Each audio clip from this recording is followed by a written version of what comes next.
قبل 1.5 سنة بدأ رائد يتعرف على رفقة فاسدة همها المعاكسات والشهوات، سهر وسفر، أوقات تمضي ويضيع معها العمر. أدخل رائد جهاز الكمبيوتر إلى بيته وبدأ يتصفح النت، يرسل إليه أصدقائه الصور الجنسية الفاضحة وهو يستلذ بالنظر إلى الحرام. لم يترك رائد موقعا إباحيا إلا ودخل عليه واشترك فيه، ولا بريدا إلا وراسله وتعاون معه. لا تسألوني عن صلاته وعبادته، فقد كانت هذه مجرد ذكريات مرت على رائد في دراسته الثانوية. أما بعد دخوله الجامعة فهو لا يعرف إلا فتيات الليل وقنوات السقوط والحرام. في يوم من الأيام كان ساهرا على جهاز الكمبيوتر مغلقا باب الغرفة عليه، وأذن المؤذن لصلاة الفجر، ودعاه داعي الإيمان في قلبه أن ينهض ليقبل على ربه، لكن الشيطان كان أقوى. كثيرا ما يطرق عليه والده باب غرفته: هيا يا ولد استيقظ، أذن الفجر، ويرد رائد: طيب. ولا حياة لمن تنادي. شباب وقوة وغرور وفتنة وتسويف في التوبة، حتى جاءت لحظات الوداع الأخيرة. كانت تلك الليلة على موعد مع فيلم جنسي. دخل سريعا إلى غرفته. كانت الساعة 8 ليلا والناس يؤدون صلاة العشاء في المسجد المجاور، وهو يضع قرص السيدي المدمج في جهازه. أغلق الباب بالمفتاح وبدأ يشاهد الفيلم. أصبح يستلذ، ثارت شهوته أكثر، ثم بدأ يمارس العادة القبيحة.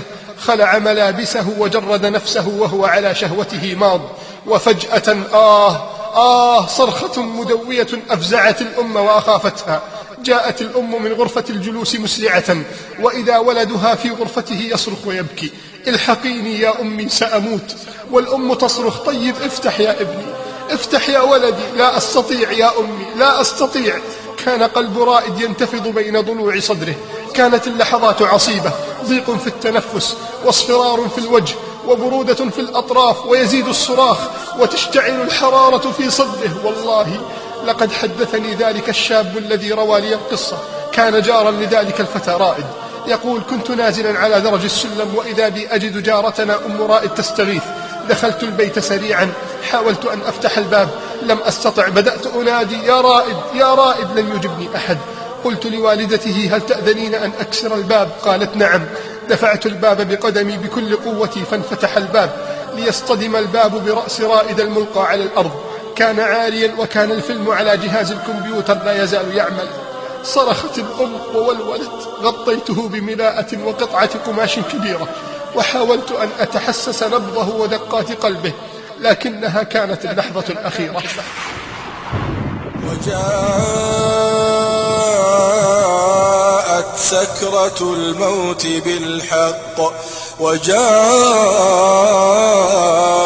سكرة الموت بالحق، ذلك ما كنت منه تحيد.